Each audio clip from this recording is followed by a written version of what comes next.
Good morning students. તો આપણે last લેક્ચરમાં દ્રવ્યમાન કેન્દ્ર પછી આપણે સદિશોના ગુણાકાર જે બે પ્રકારના હતા, અદિશ ગુણાકાર અને સદિશ ગુણાકાર, તો એ વસ્તુને સમજીને આપણે દાખલા કરેલા હતા. ઓકે, બે દાખલા હતા, એક ઉદાહરણમાં હતો અને એક બીજો સ્વાધ્યાયમાં હતો સદિશ ગુણાકાર પર આધારિત. ઓકે, હવે આપણે ચાક ગતિ ઉપર પહોંચી. ચેપ્ટરનું નામ શું છે તમને ખબર છે ને?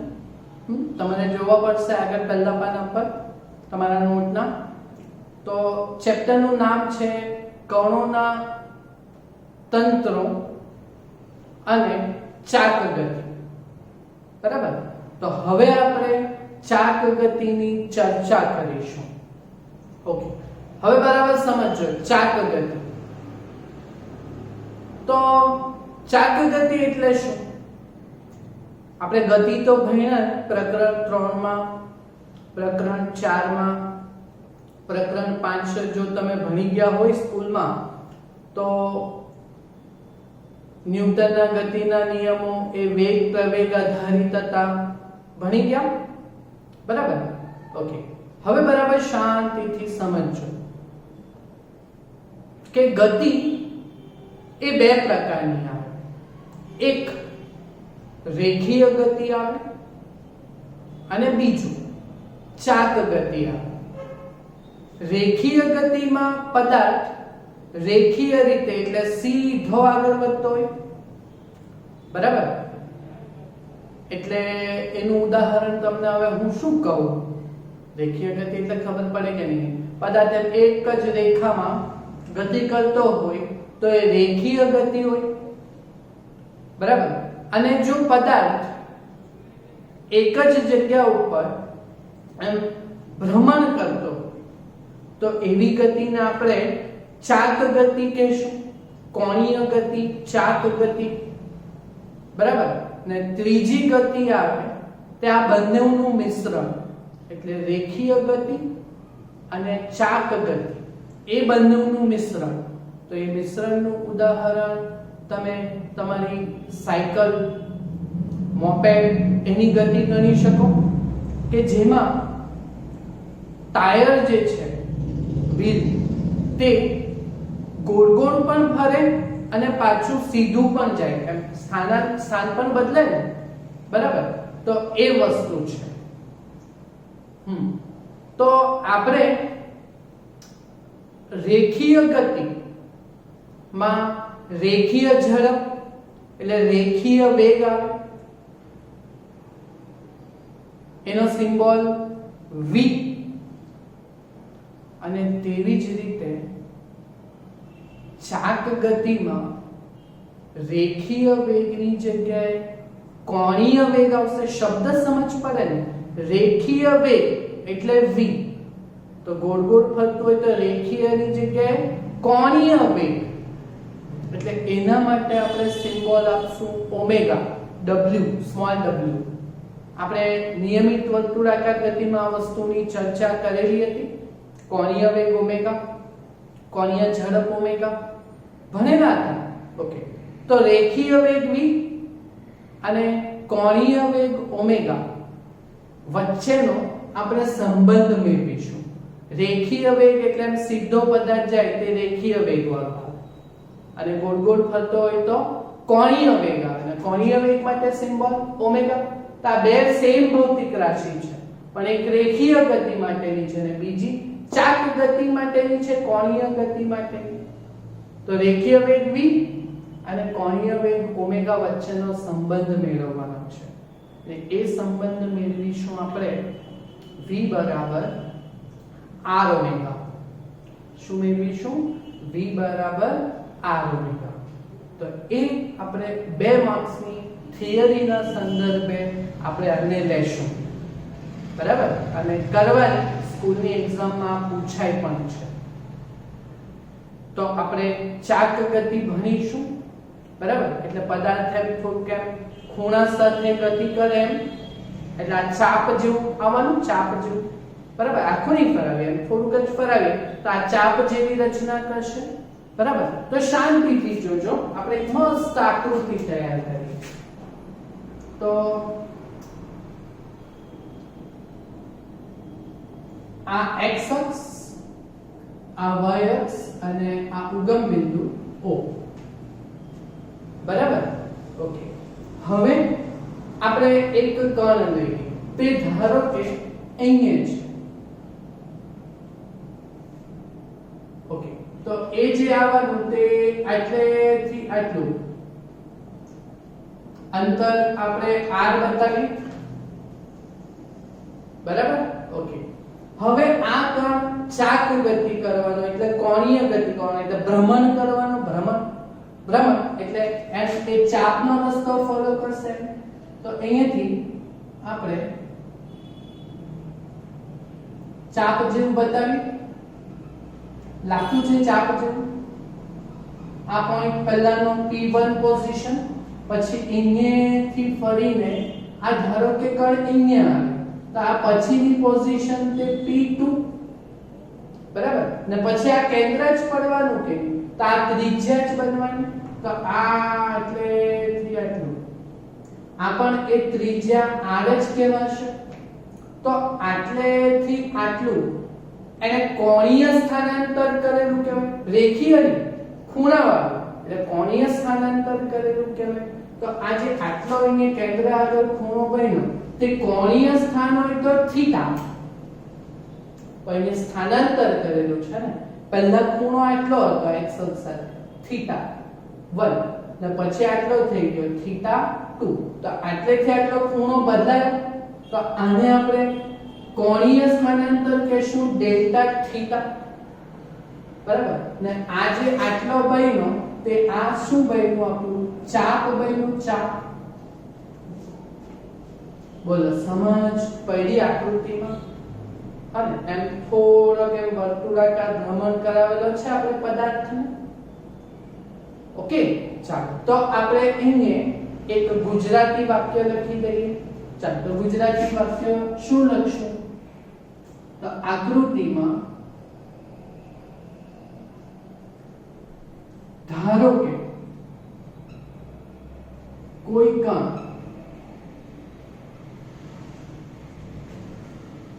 t સમય પહેલાનો સમય આપણે કેટલો લીધો? t સમય. તો t સમય p1 આગળ છે, બરાબર. પછી એનો એક કોણીય સ્થાનાંતર જેટલું ડેલ્ટા થીટા જેટલું કોણીય સ્થાનાંતર કરતું છે, બરાબર. તે એના પછીનો સમય સૂક્ષ્મ ગાળો એટલે ડેલ્ટા t જેટલા સમયમાં, હા. એટલે ત્યારબાદ પહેલાનો સમય તો t છે, તો ત્યારબાદ t વત્તા ડેલ્ટા t સમયમાં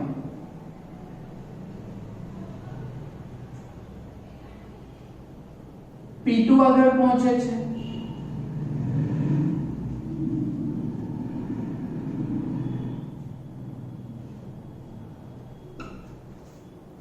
બોલો, આ વસ્તુ તમને સમજ પડી? આ ગુજરાતી વાક્ય સમજ પડી ને? ઓકે, હવે આપણે શું કરીશું?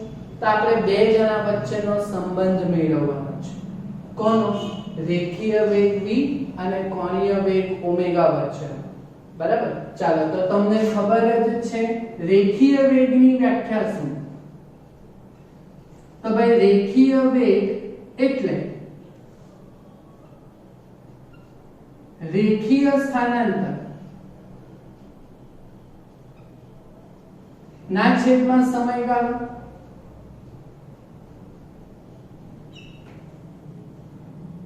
બરાબર.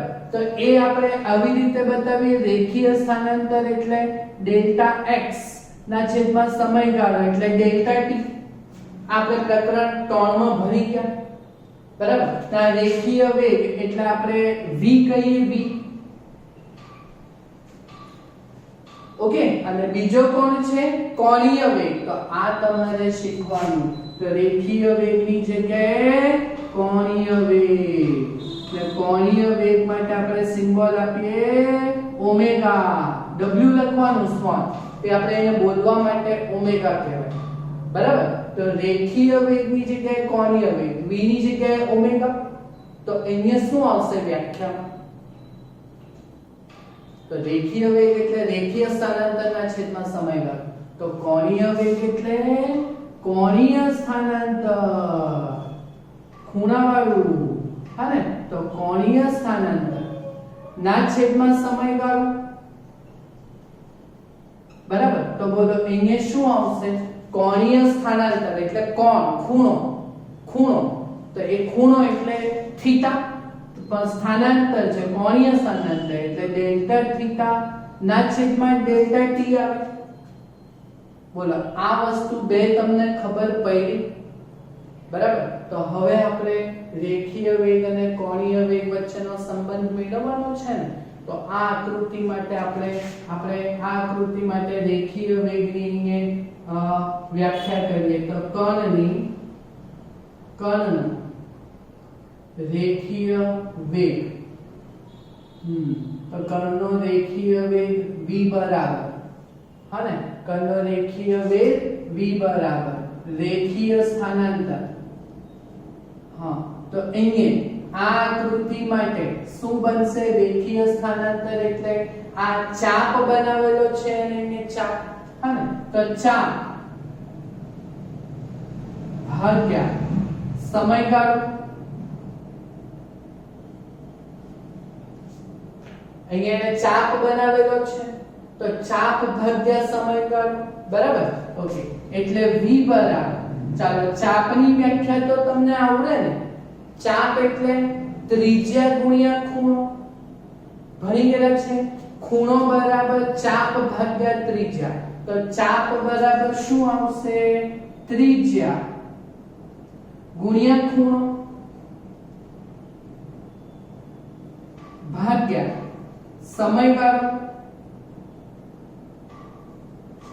આવવાનું. ઓકે, એટલે v બરાબર બોલજો ત્રિજ્યા એટલે r, ખૂણો તો ચાપે આકરેલો ખૂણો તો એ ડેલ્ટા થીટા ના છેદમાં સમયગાળો એટલે ડેલ્ટા ટી. કેટલું ઈઝી છે, ઈઝી છે કે નહીં? હા, એટલે v બરાબર r અને આ ડેલ્ટા થીટા એ કોણીય સ્થાનાંતર ના છેદમાં સમય, તો આપણે આને શું કહેશું? ઓમેગા. બોલો તો આ સંબંધ આવી ગયો કે નહીં? કોના વચ્ચેનો સંબંધ આવ્યો? રેખીય વેગ v, r એટલે ત્રિજ્યા અને ઓમેગા એટલે કોણીય વેગ વચ્ચેનો સંબંધ. તો એ લખી દેવાનું, જે ચાક ગતિ માટે રેખીય વેગ v અને કોણીય વેગ ઓમેગા વચ્ચેનો સંબંધ છે. બોલો સમજ પડી આ વસ્તુ? બને આટલા સ્ટેપમાં કરેલું છે. હવે આ રેખીય વેગની તો વ્યાખ્યા તમને આવડતી જ છે. હવે કોણીય વેગની વ્યાખ્યા આપણે અહીંયા સમજ્યા. રેખીય વેગ એટલે રેખીય સ્થાનાંતરના છેદમાં સમય, તો કોણીય વેગ એટલે કોણીય સ્થાનાંતરના છેદમાં સમય, ને કોણ એટલે ખૂણો, ખૂણો એટલે ડેલ્ટા થીટા, બરાબર ને? તો આ થઈ ગયું. તો આ વસ્તુ આપણે ભણેલા છે ને, નિયમિત વર્તુળ ગતિમાં છેલ્લે ભણાવેલું ને, ચાર ગતિ વાળું થોડું. તો આ હતું જ તમે સમજ્યા, અહીંયા બી સમજ્યા. તો આ અદિશ સંબંધ થયો, બરાબર ને? આપણે જો સદિશ સ્વરૂપે બતાવવાનું હોય, તો સદિશ સ્વરૂપે જો બતાવવાનું હોય તો v સદિશ બરાબર, બોલો v સદિશ બરાબર અહીંયા r એટલે સ્થાનાંતર સદિશ રાશિ અને ઓમેગા એટલે કોણીય વેગ સદિશ રાશિ, હા. તો આ બે વચ્ચેનો સદિશ ગુણાકાર આવશે. સદિશો છે તો સદિશ ગુણાકાર આવવાનો, અને તો આ બેનો સદિશ ગુણાકાર એટલે ચોકડી ગુણાકાર, બરાબર. પણ એ આપણે થશે v બરાબર ઓમેગા ક્રોસ આર સદિશ.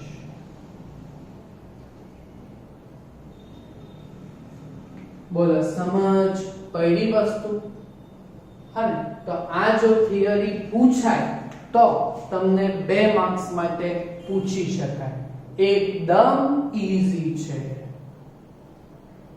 જો તમને કોણીય વેગની વ્યાખ્યા આવડતી હોય તો રેખીય વેગની વ્યાખ્યામાં આ ચાપ બન્યું. ચાપ એટલે ત્રિજ્યા ગુણ્યા ખૂણો. તો આ બોલો 2-3 સ્ટેપનું જ કામ હતું કે નહીં? હા ને, આ જે સૂત્ર છે ને v બરાબર r ઓમેગા, તે ખાસ યાદ રાખજો. આ રેખીય ગતિથી ચાપ ગતિમાં વેગના સંદર્ભમાં જવાનું છે, એટલે v બરાબર r ઓમેગા. પહેલી થિયરી, રેખીય વેગ અને કોણીય વેગ વચ્ચેનો સંબંધ v બરાબર r ઓમેગા. ક્લિયર? સિમ્બોલના ટ્રાન્સફોર્મેશન ખબર પડ્યા? સ્થાન રેખીય ગતિમાં આપણે x y એવું આપતા હતા કે સ્થાનાંતર કે સ્થાન સદિશ r સદિશ આપતા હતા. બરાબર? હા ને, તો એની જગ્યાએ આપણે ચાપ ગતિમાં સ્થાન એક કોણીય સ્થાન એટલે ડેલ્ટા થીટા આવ્યું. બરાબર? અને વેગ રેખીય ગતિ માટે વેગ v બતાવ્યો, તો કોણીય ગતિ માટે આપણે કોણીય વેગ ઓમેગા બતાવ્યું. તો રેખીય વેગ v અને કોણીય વેગ ઓમેગા વચ્ચેનો સંબંધ v બરાબર r ઓમેગા. બોલો સમજ પડી? અને રેખીય વેગનો એકમ મીટર પર સેકન્ડ આવે. બરાબર? તો કોણીય વેગનો એકમ મીટરની જગ્યાએ આ કોણ છે ને ખૂણો, ખૂણાનો એકમ રેડિયન પર સેકન્ડ આવે. ખ્યાલ આવ્યો? ખ્યાલ આવ્યો કે નહીં આવ્યો? આવ્યો ને? ઓકે. તો હવે આપણે એક બીજી ભૌતિક રાશિ સમજીએ. તમે રેખીય પ્રવેગ તો ભણ્યા ને, પ્રવેગ એ, હા ને, તો એ વેગમાં થતો ફેરફારના છેદમાં સમયગાળો. તો અહીંયા કોણીય પ્રવેગ, જેવી રીતે રેખીય વેગ v ની જગ્યાએ કોણીય વેગ ઓમેગા આવ્યો, તેવી રીતે રેખીય પ્રવેગ a, તો એની જગ્યાએ ચાપ ગતિમાં કોણીય પ્રવેગ આવ્યો. તો કોણીય પ્રવેગ માટે સિમ્બોલ કયો આપવાનો? આલ્ફા. તો આ એક ભૌતિક રાશિ સમજીએ સૂત્ર પ્રમાણે. હા ને, તો આ વસ્તુ આપણે આવી રીતે ભણી કે ભાઈ તમે ભણ્યા, તમે ભણી ગયા તે પહેલા તો જે રેખીય પ્રવેગ ભણેલા છે, તો રેખીય પ્રવેગ એ ભણેલા છે તમે. હા ને, તો રેખીય પ્રવેગ તમે શું ભણ્યા? પ્રવેગ એટલે વેગમાં થતા ફેરફારનો દર. હા ને, એટલે ઉપર વેગમાં, હા, પણ એ વેગ કયો? રેખીય. તો રેખીય વેગમાં ફેરફાર ના છેદમાં સમયગાળો. બરાબર? એટલે રેખીય પ્રવેગ તમે ભણેલા છે a સદિશ બરાબર રેખીય વેગમાં ફેરફાર એટલે ડેલ્ટા v ના છેદમાં ડેલ્ટા t. આ તો ભણેલા જ છે ને તમે રેખીય પ્રવેગ તો. બરાબર? પણ રેખીય પ્રવેગની જગ્યાએ આપણે હવે અહીંયા કયો છે ચાપ ગતિમાં? કોણીય પ્રવેગ. ને કોણીય પ્રવેગ માટે આપણે સિમ્બોલ કયો લેશું? આલ્ફા. કયો? હા, ને સદિશ રાશિ એટલે આલ્ફા સદિશ. ઓકે. તો હવે અહીંયા હવેનું નવું ભણવાનું. તો રેખીય પ્રવેગની જગ્યાએ કોણીય પ્રવેગ. બરાબર? તો કોણીય પ્રવેગ એટલે પ્રવેગ એટલે કોણીય પ્રવેગ આલ્ફા બતાવો ને. ઓકે. તો આલ્ફા સદિશ. બરાબર? તો રેખીય પ્રવેગ એટલે રેખીય વેગમાં ફેરફાર. તો કોણીય પ્રવેગ એટલે કોણીય વેગમાં ફેરફાર ના છેદમાં સમયગાળો. ના છેદમાં સમયગાળો. બરાબર? એટલે આલ્ફા સદિશ બરાબર, હા ને, કોણીય વેગ છે ને, કોણીય વેગ. બરાબર? તો કોણીય વેગ છે તો પછી અહીંયા શું આવવાનું? હા, કોણીય વેગનો સિમ્બોલ શું? ઓમેગા. તો એમાં ફેરફાર એટલે ડેલ્ટા ઓમેગા ના છેદમાં ડેલ્ટા ટી. જો રેખીય પ્રવેગ એટલે રેખીય વેગમાં ફેરફાર ના છેદમાં સમયગાળો. તો કોણીય પ્રવેગ એટલે કોણીય વેગ, તો કોણીય વેગનો સિમ્બોલ આપણે ઓમેગા આપ્યો, તો એનો ફેરફારના છેદમાં સમયગાળો. બોલો સમજ પડી કે નહીં? ને આપણે આ ચોક્કસ સમયે જોઈતો તે તત્કાલીન કહેવાય, બરાબર? તો તત્કાલીન માટે આપણે ડિફરન્શિએશન લઈએ d ઓમેગા બાય dt. એ તો આપણે પછીથી કરીએ, બરાબર? તો આ થઈ ગયું કોણીય પ્રવેગ. બોલો હવે આનો એકમ શું આવે? એકમ એકમ આનો એકમ શું? મીટર પર સેકન્ડ સ્ક્વેર. રેખીય પ્રવેગનો એકમ મીટર પર સેકન્ડ સ્ક્વેર, બરાબર? પણ અહીંયા શું આવે? મીટરની જગ્યાએ રેખીય સ્થાનાંતર એટલે મીટર એકમ, તો કોણીય સ્થાનાંતર એટલે ખૂણો, ખૂણાનો એકમ રેડિયન, એટલે મીટરની જગ્યાએ રેડિયન આવવાનું, બરાબર? એટલે એકમ શું આવવાનું? રેડિયન પર સેકન્ડ સ્ક્વેર. ક્લિયર? હા ને? મીટર જોઈ લો. આ ઓમેગા એનો એકમ ખૂણો ભાગ્યા સમય એટલે રેડિયન પર સેકન્ડ ના છેદમાં સેકન્ડ. સેકન્ડ નીચે આવશે એટલે રેડિયન પર સેકન્ડ સ્ક્વેર. આ થવાનું. ને આનું પારિમાણિક સૂત્ર, તો ભાઈ પારિમાણિક સૂત્ર તમે સ્કૂલમાં ભણી ગયા ને? MLT ફોર્મ વાળું ભણેલા છે ને? ભણેલા છે ને? મેં નથી ચાલ્યો પણ તમે સ્કૂલમાં તો ભણી ગયા. ઓકે, તો પારિમાણિક સૂત્ર એટલે MLT ફોર્મ આવે છે. MLT, m એટલે માસ kg માટે, l એટલે લેન્થ મીટર માટે, અને t એટલે ટાઈમ સમય સેકન્ડ માટે. MLT ફોર્મ ભણ્યા ને? તો હા, આ રેડિયન એ તો આપણી પૂરક રાશિ, પૂરક રાશિ. હા ને? તો પૂરક રાશિને પારિમાણિક સૂત્ર આવતું નથી, એટલે રેડિયન માટે સ્કૂલમાં ભણી ગયા m0 l0 t0 ના છેદમાં સેકન્ડ એટલે સમય, સમય માટે t, ને અહીંયા સમયનો વર્ગ છે એટલે છેદમાં t2. આવું જોયેલું કે તમે? જોયેલું કે જોયેલું? જોયેલું ને? હા. તો બોલો પારિમાણિક સૂત્ર આપણું શું બનવાનું? m0 l0 અને t ની ઘાત કેટલી થશે? તો ઉપર તો 0 છે પણ t2 ઉપર આવે એટલે t -2 થશે, બરાબર? એટલે t -2. બોલો ક્લિયર? સમજ પડી? આવડશે આટલું? પાકું ને? તો આટલું તમે કામ પૂરું કરજો. Thank you.